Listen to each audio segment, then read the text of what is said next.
dia, alunos do primeiro ano técnica agropecuária, que é o professor Jardel, dando sequência à nossa disciplina de zootecnia geral. Hoje o nosso assunto é alimentos e alimentação dos animais domésticos, a água. Então a gente vai abordar propriedades e funções da água, as fontes de água para a alimentação animal, a absorção, a perda de água, os efeitos da restrição de água, os fatores que afetam a necessidade de água no animal, as necessidades de água e a qualidade da água que deve ser fornecida aos animais. Então, como introdução, a gente viu nas últimas aulas que dentre os princípios básicos da nutrição, nós temos ali os requerimentos nutricionais em termos de fibra, vitaminas, proteínas, aminoácidos e outros, mas nós também temos o manejo nutricional desses animais. Então, além da gente fornecer o que o animal precisa, a gente tem que fazer um manejo adequado. A gente falou da ambiência, questão do conforto animal, a quantidade de períodos que você tem que fornecer a alimentação por dia ou por semana. Então, nós abordamos isso. E é interessante que os dois estão relacionados.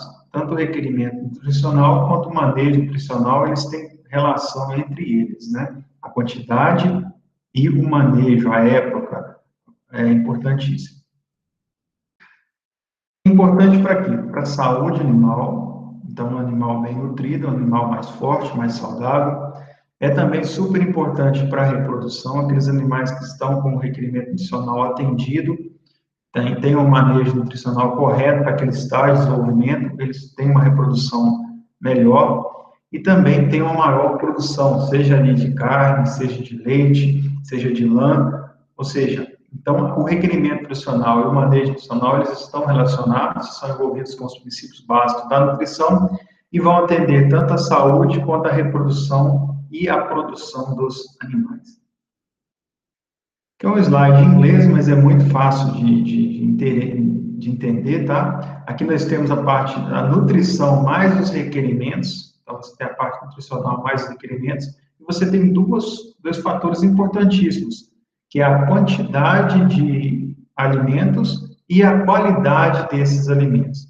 Professor, mas quais seriam esses alimentos? É o que nós vimos nas últimas aulas, né? As vitaminas, as proteínas, os minerais, a gordura, os carboidratos, mas abaixo disso tudo tem o quê? O mais importante, a água. Então, a água que vai favorecer a absorção desses, todos os outros elementos nutricionais. Ah, professor, por que a água é tão importante? Boa parte do nosso organismo é composto por água. Então, assim, o animal sobrevive poucos dias sem água, sem alimento vários dias, mas sem água apenas poucos dias.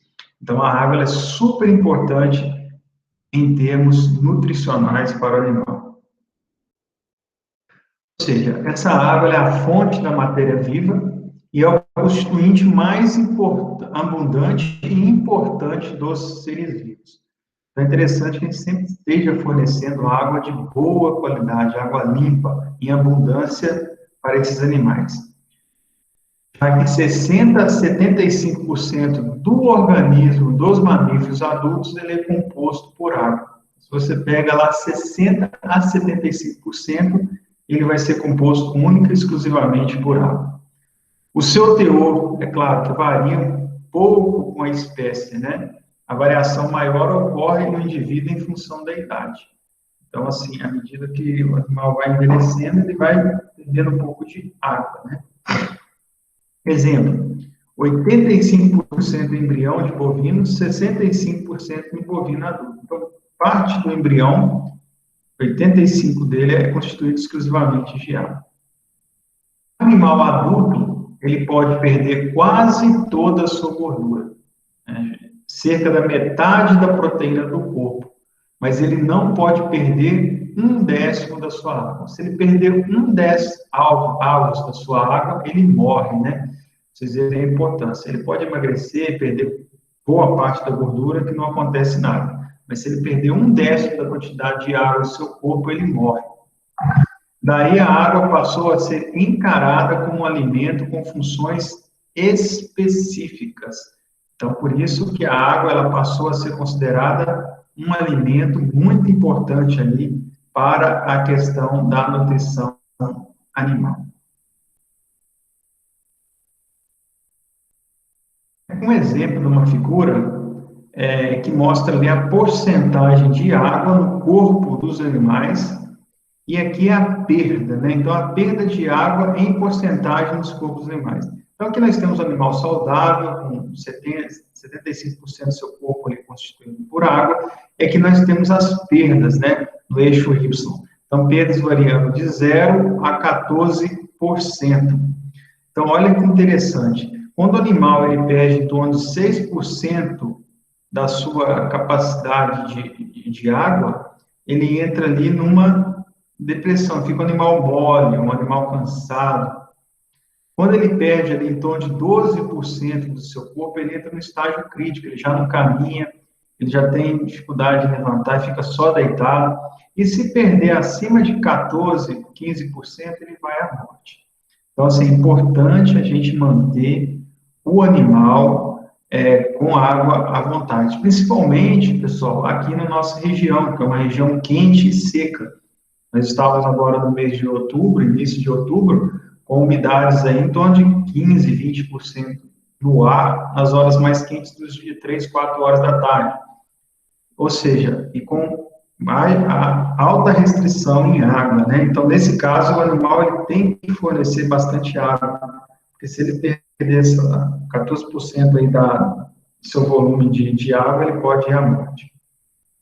Ela é importante para a homeostase biológica. Ah, professor, termo difícil, homeostase, o que seria essa homeostase biológica? A homeostase biológica é a capacidade dos organismos vivos manterem o ambiente interno dentro dos limites toleráveis. Então, o animal ele tem a célula, né, tanto a vegetal quanto a animal, ela tem uma regulação, questão dos vacúolos para manter a pressão de água, a quantidade de água no seu interior. Aqui vamos pegar um exemplo, né? Nós temos aqui o pâncreas, nós temos um nível baixo de glicose e um nível alto de glicose no pâncreas. Quando você tem um nível baixo de açúcar, que é a glicose, né? O que vai acontecer? O pâncreas, ele vai secretar pelo glucagon células alfa do pâncreas. O fígado vai descarregar a glicose no sangue. Então, quando a gente tem nível baixo de glicose, o fígado ele produz as células alfas pelo glucagon, e esse fígado ele vai liberar açúcar no sangue. E o nível alto de glicose, quando o animal ele tem muito açúcar no sangue, né? A insulina é secretada pelas células do pâncreas. Essa insulina ela absorve a glicose do sangue. Por isso que o pessoal tem problema com glicose alta, eles têm que tomar insulina, né? Então, os níveis normais de glicose no sangue são restabelecidos. Então, isso a gente chama de homeostase biológica, a capacidade dos organismos vivos manterem o ambiente interno dentro dos limites toleráveis. Nesse caso aqui, nós estamos falando da açúcar, né? E quais são essas funções da água no organismo animal? Então, são várias as funções da água no organismo, tá? Primeiro, a digestão dos alimentos. Então, é importante, a água favorece os animais a digerir os alimentos. A absorção de nutrientes no trato digestório. Então, boa parte dos nutrientes, ele é absorvido com auxílio da água.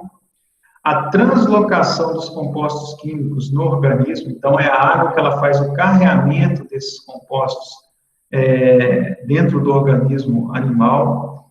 A excreção dos resíduos do metabolismo orgânico, ou seja, as fezes, né? Então, boa parte das fezes, ela é composta também por água. Então, essa água, ela favorece ali o carreamento dessas fezes até o cérebro. A termorregulação corporal. O que seria essa termorregulação? Quando o animal está com muito calor, ele transpira muito para termorregular o corpo, né? Para dar uma resfriada no corpo. Por isso, quando o animal está fazendo muito esforço, ele tem essa regulação corporal. A água ela é o principal componente do corpo, né? Como eu disse para vocês, 65% do corpo dos animais é composto por água. Entretanto, esse valor varia muito de acordo com a espécie. Ok? Vamos aqui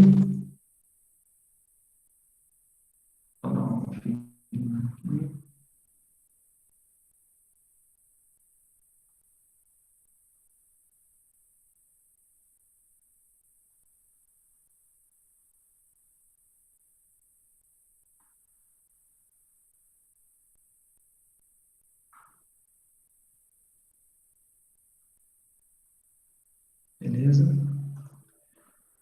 Aqui uma tabela, pessoal, que mostra o teor de água presente no corpo dos animais de acordo com a espécie e a idade.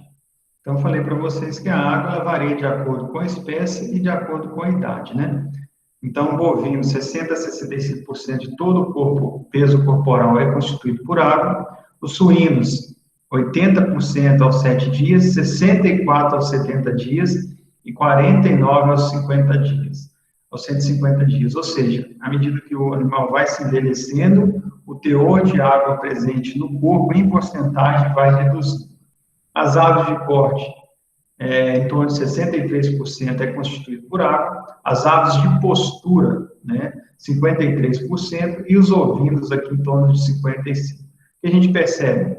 Que a quantidade de água no organismo varia de espécie para espécie e também de acordo com a idade, né? Quanto mais velho o animal, menor o teor de água, e também a função, né? Se é corte, ou seja, abate para a produção de carne, ou se é postura, que é para a produção de ovos.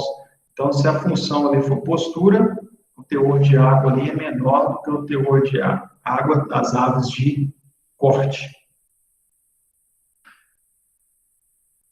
As propriedades e funções da água. Então, a água ela possui um alto calor específico. Então, a água consome grande quantidade de calor e altera pouco a temperatura. Ou seja, isso é bastante importante no processo de termorregulação do organismo, principalmente quando existe trabalho muscular intenso. Então, quando o animal está fazendo força, ele está trabalhando, ele vai transpirar muito, e essa transpiração é função do quê? Para a regulação do calor.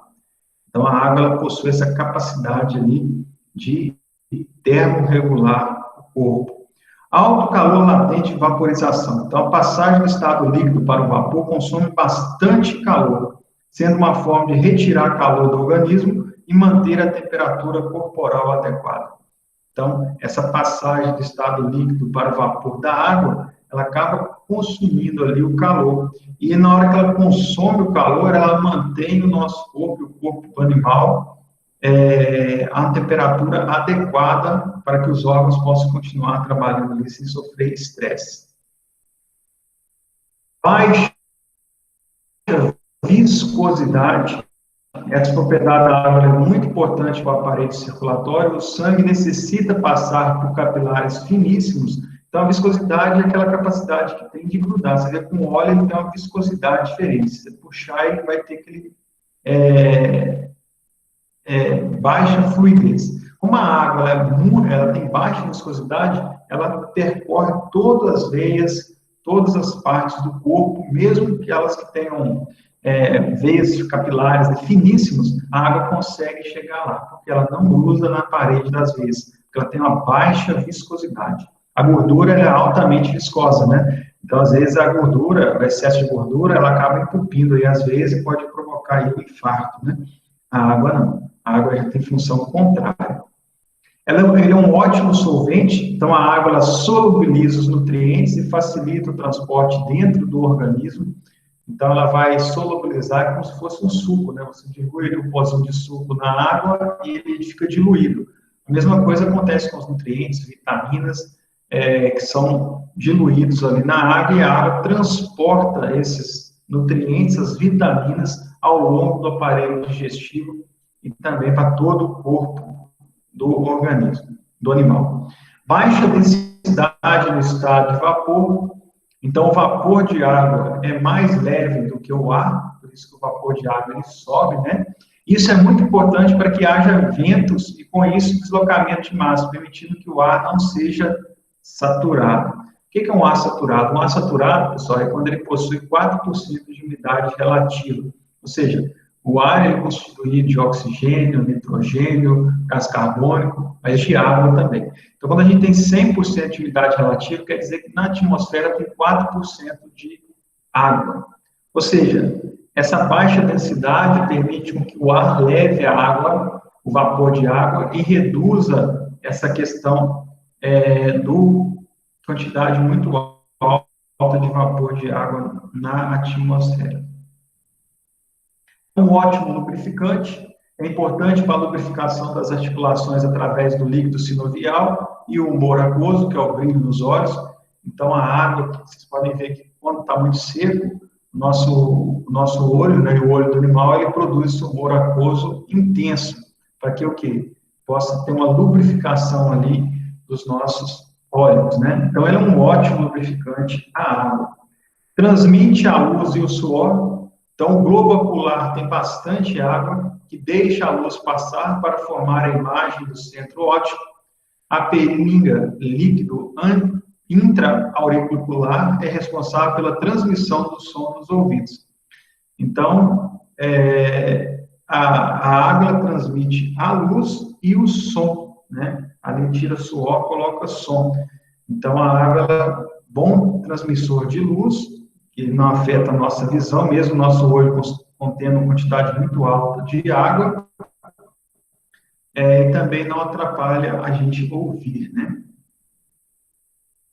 Então, quais são as fontes de água? Nós temos a água livre, que é essa água nossa que nós bebemos como tal, a água chamada presa ou coloidal, que é aquela água contida nos alimentos, nas maçãs, bananas, no capim, na ração, a água metabólica, que é originada dos processos metabólicos do organismo, né? Então, a absorção de água, ela é mais eficaz quando esta é ingerida na ausência de alimento. Então, assim, quando a gente consome um alimento, boa parte desse alimento, por exemplo, a melancia, mais de 90% da melancia ela é água.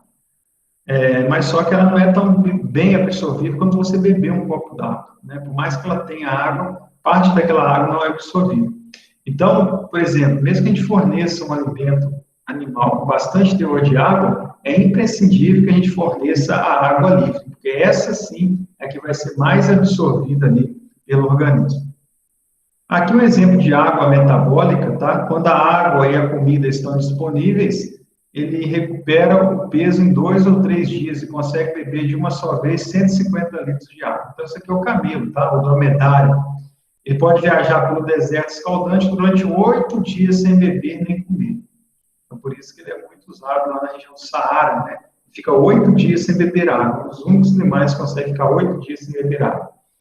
Ele obtém da gordura armazenada na sua bossa a água de que necessita para sobreviver. Então, aqui é a bossa, né? Quando a água e a comida estão disponíveis, ele recupera o seu peso em 2 ou 3 dias.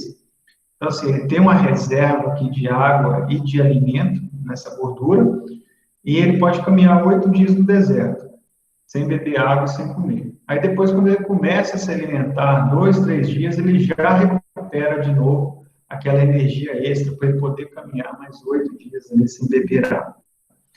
Então, e ele consegue, só de uma vez só, beber 150 litros de água, né? Para vocês verem como é que é a caixa d'água desse dromedário.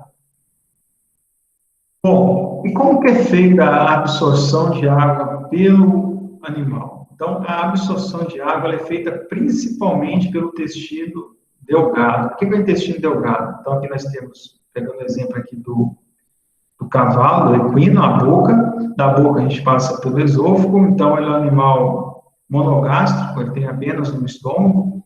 Ele passa, depois do estômago vem o intestino delgado. E é nessa parte aqui, só chama de tripa, né? na zona rural, é nessa parte aqui que tem a absorção maior de água pelo organismo, tá? Ele é principalmente pelo intestino delgado.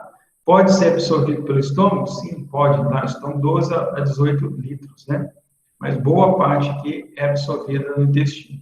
Então, a velocidade que as substâncias absorvidas na água atravessam o intestino depende do grau de difusibilidade dessas substâncias. Então, alguns alimentos passam mais rápido, outros demoram mais.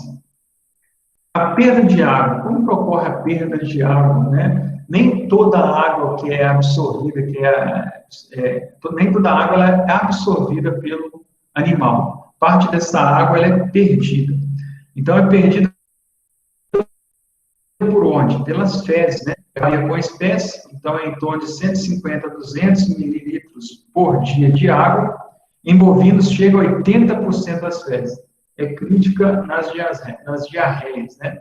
Então, quando o animal está com diarreia, ele pode entrar ali em depressão por falta de água, né? Então, ele vai ser um animal ali que pode até morrer. Então, a gente tem que tratar a diarreia rapidamente, não só nós humanos, mas também animais, para que não perca muita água, né? Nós tomamos soros, o animal também às vezes tem que tomar. Em bovinos chega a 80% aí das fezes. A urina, ela varia com a espécie, mas pode perder ali de 1 a 1,5 litro mililitros, né, por dia. Então, a urina é a principal fonte ali de perda. O ar expelido pelos pulmões, ele é saturado. Por que ele é saturado? Ele possui ali água. Então, nós perdemos ali via pulmões em torno de 300 a 700 mililitros por dia nos animais. A pele, através das glândulas sudoríparas, em torno de 100 a 500 ml de água por dia. Então, as perdas de água pelas fezes, algumas espécies mais com as outras, como os bovinos, né? Que a fezes é bem molhada. A urina, que é a principal fonte. Nós temos também os pulmões, o ar expelido pela respiração, ele é saturado. E a pele, né? Através das glândulas sudoríparas. E os produtos animais, por fim, que são o quê? O leite, os ovos. Então, os animais também perdem água por isso. Pega um exemplo aqui da perda de água. A gente tem um termo que nós usamos hoje, a pegada hídrica. Aqui é a do boi, mas tem a pegada hídrica do arroz, de alimentos, de outros animais. O que é essa pegada hídrica? Vamos observar essa figura aqui. Um boi, ele vive em média 3 anos até ser abatido. Então, desde a gestação ali até o final da vida dele, vai em torno de 3 anos. Os bois também comem 7.200 quilos de pastagem, ou seja, 7 toneladas, né, em 3 anos. E as pastagens precisam de água para crescer. Então, parte dessa pastagem é constituída o quê? Por água. Desculpa. O boi, ele bebe água para viver. Então, além da alimentação, ele bebe água. Então, o grande volume de água consumido no ciclo reprodutivo do boi, ele é dividido por cada quilo de carne, o que chega aos assustadores 17 mil litros de água por quilo. Então, cada quilo de carne bovina que você consome, se você for ao supermercado para 1 quilo de contrafilé, para aquele boi produzir 1 quilo de contrafilé, só da pastagem e da água, ele bebeu ali 17 mil litros de água. Para vocês terem uma ideia do consumo de água, né? Quando é abatido, um boi gera, em média, 200 quilos de carne. Então, o recurso natural ainda é usado para a higiene do animal. Tirando fora, né, que alguns criadores, eles lavam os animais quando estão estressados. Tem alguns confinamentos que a gente joga água para regular a umidade. Os cereais ali, eles consomem água na sua produção, nas rações, né? Então, em 3 anos, o boi consome 1.300 quilos de cereal, como trigo e aveia. Para vocês terem uma ideia, a quantidade de água que gasta para produzir aí um animal desse. Pensa ali nos 17 mil litros de água por quilo. Então, a água é um dos recursos mais escassos que nós temos no planeta hoje. E tem muitos estudiosos que falam que as próximas guerras que vão ocorrer vai ser devido à questão da água, né? E o que acontece se o animal ele tem restrição de água, né? Quais são os efeitos que ocorrem em cima desse animal? Primeiro, o primeiro sintoma que aparece do animal é o aumento da pulsação. Quando começa a faltar água, o animal ele começa a acelerar a pulsação. Primeiro, também ocorre a elevação da temperatura retal. Então, você vai lá no reto do animal, medir a temperatura vai aumentar. Aumento da frequência respiratória, o animal ele fica ofegante quando falta água. Aumento da viscosidade e redução do volume do sangue. Então, o sangue ele fica viscoso, ele fica um sangue mais grudento, né? Além de reduzir o volume.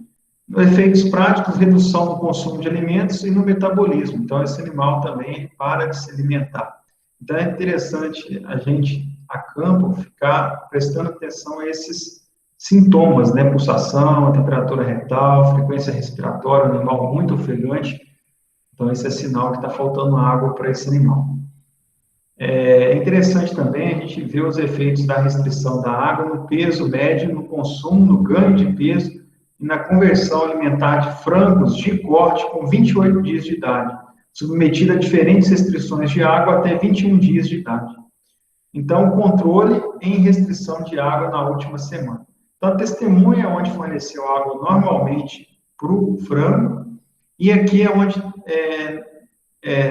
não teve ali sem restrição, né? Sem restrição.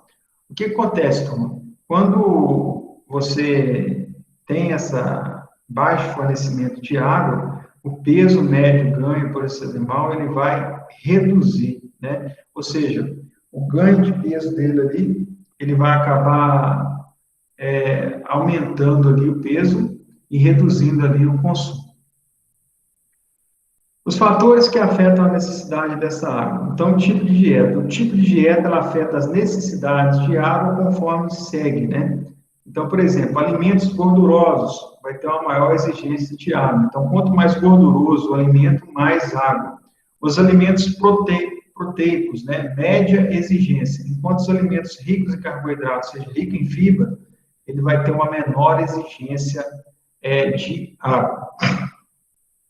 A espécie animal, eu falei para vocês lá atrás, os mamíferos eliminam o nitrogênio de forma de ureia, e sendo tóxico para o próprio organismo, precisa ser bem diluído, aumentando as necessidades de água. Então, isso vai variar de espécie para espécie. Por exemplo, as espécies, elas têm necessidade de água menor do que os mamíferos, porque o nitrogênio, ele é eliminado ali na forma de ácido úrico, né? Então, as aves, elas têm uma necessidade menor de água do que os mamíferos. O que são mamíferos? São animais que mamam, né? Tem glândulas mamárias. Então, fatores que afetam a necessidade da água. A temperatura ambiente também. A necessidade de água ela aumenta com a elevação da temperatura e é mais acentuada quando a umidade relativa do ar está baixa, no período que a gente passou agora, início de outubro, altas temperaturas e baixa umidade relativa do ar. A idade do animal, animais mais jovens têm taxa de renovação de água mais rápida, necessitam de quantidades maiores de água do que os adultos. Eu disse isso aí para vocês também, né? Quanto mais velho o animal, menor a necessidade de água. Os fatores, dentro dos fatores, a gente tem a temperatura, o ambiente e o peso do animal. Aqui uma tabelinha, pessoal, só mostrando isso para vocês, né? O peso do bovino de corte em quilos e a necessidade de água, né? Os pesos das vacas de lactação. Então, aqui a vaca de lactação, a temperatura ambiente 10 graus, ela precisa ali de 48 litros de água, e os animais de corte ali, eles precisam, no máximo ali, de 35 litros, ou seja, a vaca de lactação, ela exige um volume maior de água do que os animais, e à medida que a temperatura vai aumentando de 10 graus para 21, você aumenta aqui a quantidade de água necessária para esses animais. Então, aqui dá 32 graus, que seria aqui a nossa temperatura, né? Então, de 26 a 30 graus, é praticamente o dobro do consumo aqui com a temperatura 10 graus. Então, os animais em ambientes tropicais, como no Brasil, eles acabam consumindo muito mais água no verão do que os animais de clima temperado ou durante o inverno aqui na nossa região.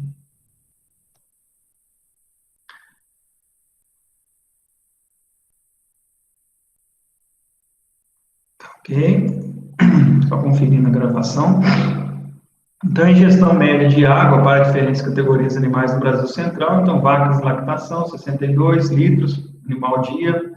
E aqui, bezerros lactantes nas baias, 1 litro ali de água animal dia, né? Então, varia ali de acordo com a função também, a categoria desses animais. A ingestão de proteínas. A ingestão de proteínas aumenta a necessidade de água para poder eliminar os excessos de nitrogênio, então, quanto mais proteína. A atividade muscular. A atividade muscular produz grandes quantidades de calor que precisam ser eliminados para manter a temperatura corporal, evitando seu colapso. Então, quanto mais caminha esse animal buscar alimento, mais água ele vai precisar consumir. A ingestão de sal comum e minerais, o consumo ele é aumentado com a ingestão de sal comum e também de minerais. Então, quanto mais sal consome o animal, também vai consumir. Matéria seca, a ingestão de água depende do teor de matéria seca do alimento. De um modo geral, o consumo de água chega a 2,5 vezes o consumo de matéria seca. É uma conta, né? Você pega ali, você consome 10 quilos de matéria seca por dia, esse animal precisa de 25 litros de água a dia, né? É uma continha fácil de fazer.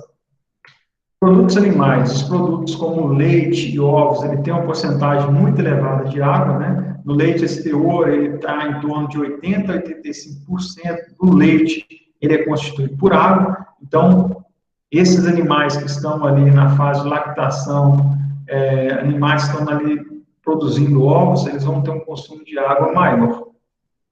A velocidade do crescimento animal, as necessidades de água variam com a velocidade do crescimento do animal. Então, rações que produzem crescimento rápido, naturalmente, precisarão de maior quantidade de água, né? Então, é importante, quanto mais responsiva a ração, mais água nós temos que fornecer para aqueles animais. Então, existe um cálculo estimado na necessidade de água, ela considera como base ali a superfície do corpo e o metabolismo basal desse animal. Mas tem um defeito esse cálculo, tá? Ele negligencia ali a quantidade do regime, a temperatura ambiente, a umidade, os ventos, o exercício produzido por aquele animal, sua produção e todos os fatores inerentes à própria água bebida. Então, ele negligencia isso. É uma fórmula estimada, tá? Então, não vale a pena entrar nesse detalhe. Outros fatores importantes que influenciam o consumo de água, além daqueles que nós vimos, é a temperatura da água que está disponível para o consumo de alimento seco, que eu falei para vocês, a qualidade da água. Então, se essa água tem pH ácido, ou se essa água tem um alto teor de sal, ele vai acabar exigindo um maior consumo ali do animal. A palatabilidade, a quantidade de óxido de carbono presente nessa água. Os ingredientes contidos na dieta, mostramos lá que gordura aumenta o consumo de água, proteína, a umidade relativa do ar. Então, quanto mais baixa a umidade relativa do ar, maior a evaporação, maior a transpiração, desculpa, desse animal. Então, transpirando mais, ele vai exigir mais água. A disponibilidade de bebedouros. Então, se você tem poucos bebedouros, o animal tem que caminhar muito até chegar nesses bebedouros. Então, ele vai ter que consumir mais água. O ideal é a gente ter boa disponibilidade de bebedouros.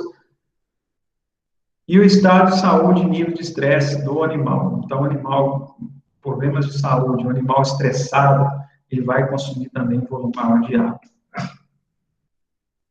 Ou seja, usualmente os animais eles bebem mais água do que necessitam, podendo chegar ao exagero quando o alimento é escasso. Então, quando falta alimento, a tendência é o animal também aumentar o consumo de água. Numa condição normal, ele já consome mais água do que o precisa, né? Mas aumenta ainda mais. Em situações livres de estresse, a ingestão diária corresponde a 5 ou 6% do peso corporal. Ou seja, 2 a 5 quilos de água por quilo de matéria seca ingerida. Então, o animal ali que pesa 100 quilos, ele vai consumir em torno de 5 ou 6 litros de água por dia. Os animais mais jovens possuem a maior necessidade, né, que eu já expliquei isso, quando comparados aos adultos, devido à sua maior perda pelos pulmões, pela superfície corporal e da maior capacidade de concentrar a urina. Então, o maior consumo de água ele ocorre nas horas claras do dia, então, quando tem consumo maior. Quando os animais são alimentados em horários determinados, os padrões de consumo de água se modificam, ocorrendo picos em torno do horário de consumo de alimentos secos. Se você fornece 2 vezes o alimento, de manhã e de tarde, a tendência é o consumo de água ser maior nas primeiras horas do dia e no final do dia, acompanhando esse fluxo de alimentação. Em ambientes quentes, o consumo voluntário de água para baixar a temperatura corporal é importante, e as variações do volume de água ingerida pode chegar aí a casa dos 60%, tá? Então, o consumo diário aproximado de água, de acordo com a estação do ano. Então, o peso do suíno ali no verão, um suíno com 10 quilos, ele vai consumir 1,5 litro de água, e no inverno ele vai reduzir para 1 litro, tá? um suíno de 100 quilos, ele consome 7,5 litros no verão e reduz ali para 5 litros no inverno. Fazendo um animal, o tipo, o tamanho, a genética desse animal, os fatores zootécnicos, o tipo de dieta, se é mais gorduroso, mais proteico, a ingestão de matéria seca, a ingestão de sal, a taxa de ganho de peso desse animal e a produção de leite, que acaba ali aumentando esse consumo de água, tá? E a questão ambiental, relacionada à umidade do ar, a temperatura e a velocidade do vento. Então, os fatores estão relacionados com o animal, os fatores zootécnicos e os fatores ambientais. Relacionados aos animais, é importante ressaltar que eles têm que ter acesso livre a uma fonte de água potável, né, que seja boa para consumo. Haja vista que a água é o nutriente mais importante para a vida, como vocês viram aí na parte inicial. A deficiência de nutrientes resulta em queda de desempenho, tá? E a falha no fornecimento de água, ela possui graves consequências, levando aqui, em casos extremos, à morte deste animal. A partir de 10%, 14%, vocês viram lá que perda de água, o animal pode ser óbito, né? Deve-se observar periodicamente o sistema de fornecimento da água, para evitar que problemas simples causem grandes prejuízos ao produtor, ou seja, às vezes um entupimento, uma tubulação, um problema com uma boia, etc., vai ali reduzir o fornecimento de água para esse animal. Atenção especial deve ser dada aos animais recentes mamados, pois a mudança do tipo de dieta predominante líquida para sólida deve ser acompanhada de um aumento de consumo de água, então se falta água para esses animais, eles podem vir a óbito ou ter problemas de ganho de peso nutricionais muito graves. Atenção especial deve ser dada às fêmeas em lactação. Vocês viram que as fêmeas em lactação, elas demandam uma quantidade muito superior de água, em vista daquelas fêmeas da produção de leite, né? Em relação àquelas fêmeas e machos que são produção de carne. O importante é garantir a água fresca, água de boa qualidade e que essa água sempre esteja disponível ali para os animais. Outro fator muito importante está relacionado também com a qualidade dessa água, né? A gente falou um pouquinho do pH, da salinidade, então, se uma água com pH baixo, com muitos sais, acaba ali afetando o consumo. A qualidade da água ela é também de suma importância, especialmente de concentração de sais e compostos tóxicos e presenças de micro-organismos. Então, a água ela pode ter composto tóxico, também pode ter micro-organismos que vão provocar ali problemas de diarreia em animais. Ela pode conter ali vários micro-organismos, exemplos são bactérias, vírus, fungos, protozoários, além de ovos de vários parasitas, né? Então tem que tomar cuidado, a água sempre tem que ter uma boa qualidade. É bom analisar também a dureza dessa água, que é a concentração de íons de cálcio e magnésio, o pH da água, se essa água está contaminada por fertilizantes, por restos fecais, por resíduos de lavoura. Então, a água ela tem que ser analisada antes do fornecimento. A redução de consumo de água, em média, uma vaca adulta ela consome 95 litros de água por dia, né? Então, a redução da produção de leite, se essa água tiver baixa qualidade, e provoca também uma redução na saúde do animal, principalmente se tiver contaminação com fertilizantes, restos fecais e resíduos de lavoura. E, por fim, o grande impacto que isso vai provocar é a redução na rentabilidade desse rebanho, né? Um aspecto que deve ser sempre monitorado na questão da água é a presença dos nitratos na água. De onde que vem esses nitratos? Principalmente da agricultura, né? Nós aplicamos ali ureia, fertilizantes nitrogenados, e o nitrogênio tem a capacidade de se locomover, de ser carreado pela água e levado ali pelos mananciais hídricos. E então tem que ficar muito atento com essa questão de nitrogênio. Por quê? A presença desses compostos nitrogenados indica contaminação por material fecal ou efluente proveniente de fossas também similares. Além dos resíduos de lavoura, ele pode estar relacionado ali a fezes e efluentes de fossas, né? O problema desses nitratos começa quando são reduzidos a nitritos, pois esses compostos, quando entram na corrente sanguínea, ele converte a hemoglobina em meta-hemoglobina, que não tem capacidade de transportar oxigênio.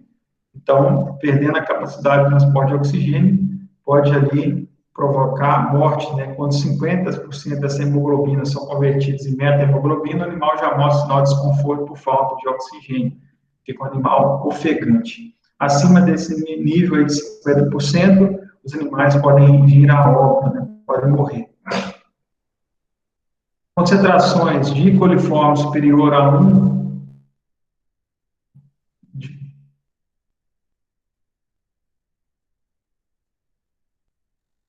pode causar diarreia em vacas, com redução sensível do consumo de matéria seca. Então, a gente sempre tem ali na nossa amostra de água, né, que vem pela saneágua, a quantidade de coliformes fecais. Para animal, também é importante fazer essa análise, para ver se tem ou não uma quantidade alta de coliformes, né? A cloragem da água normalmente remove as bactérias nocivas e outros micro-organismos. Se for o caso, você fazer ali a cloragem, aplicar o cloro ali nos animais. Bom, mas quais são as doenças que são transmitidas pela água?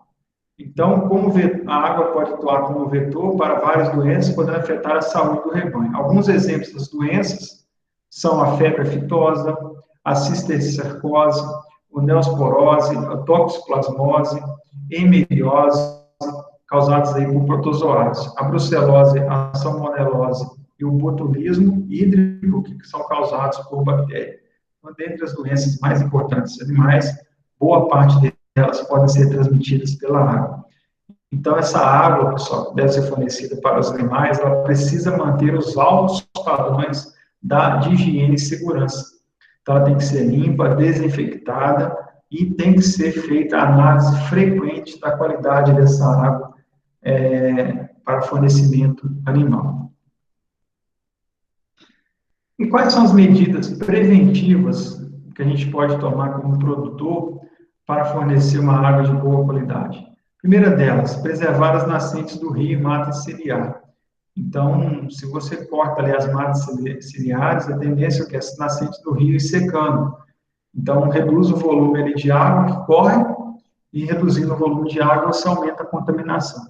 Ficar atento ao manejo da água realizada pelos vizinhos, né? Então, se os vizinhos, por exemplo, eles estão fazendo ali o tratamento de efluentes, por exemplo, quando criam porcos, né? Ou se estão despejando essa água sem tratamento, então a gente tem que ficar atento, né? Fazer as análises. Conscientização dos produtores mais próximos sobre a importância dos recursos hídricos. Não adianta nada você olhar só para a sua casinha, né? Se acima do seu rio, tem outros produtores que não estão preocupados. Certificar-se da qualidade de água fornecida ao rebanho, então fazer análise, né? Utilizar na limpeza de equipamentos por meio de análises laboratoriais, então sempre, né? Enviar a água para fazer análise. Fornecer a água limpa e fresca aos animais e bebedouros limpos e bem distribuídos na propriedade. Então, tem que estar limpo o bebedouro, tem que ser bem distribuído, são vários. A temperatura da água dos bebedouros deve ficar entre 25 a 30 graus, então não deixar esse bebedouro exposto, às vezes, ao sol, né? Essas temperaturas altas levam a água e reduz o consumo animal. Assegurar o acesso à água para as vacas logo após a ordenha. Então, depois da ordenha, ali, a vaca aumenta o consumo de água, então facilitar o acesso dessas vacas à água. Preferir os bebedouros artificiais, lagos, rios, podem conter ali micro-organismos nocivos. Então, é interessante ali, em vez de deixar o animal lá no lago, lá no rio, para se consumir água, você fornecer essa água em bebedouros, né? Medidas ali preventivas, evitar água parada. Então, a água parada ali, ela é fonte de contaminação. A água dos bebedouros deve ser trocada pelo menos 2 vezes ao dia. Então, isso é importante. Eles precisam ser limpos, os bebedouros, periodicamente. E o animal não deve andar muito para matar a sede. Se ele andar muito, ele vai exigir uma termorregulação, ele vai transpirar demais e vai acabar ali aumentando ali o consumo de água e perdendo peso. dimensionar os bebedouros para que o maior número de animais adultos possam utilizá-los simultaneamente. Então, assim, fazer o cálculo de quantos animais você tem e fazer ali bem feito a projeção do tamanho desse bebedouro, né? Então, turma, a nossa aula de hoje era essa, tá? Então, a água é super importante ali para para a nutrição animal, tá? E eu gostaria de deixar aqui um abraço, né, Rafael? Você está presente aí conosco. E vou estar disponibilizando essa área aí, essa aula aqui no YouTube para vocês, tá bom? Então, um grande abraço aí a todos vocês. Eu vou interromper agora a gravação.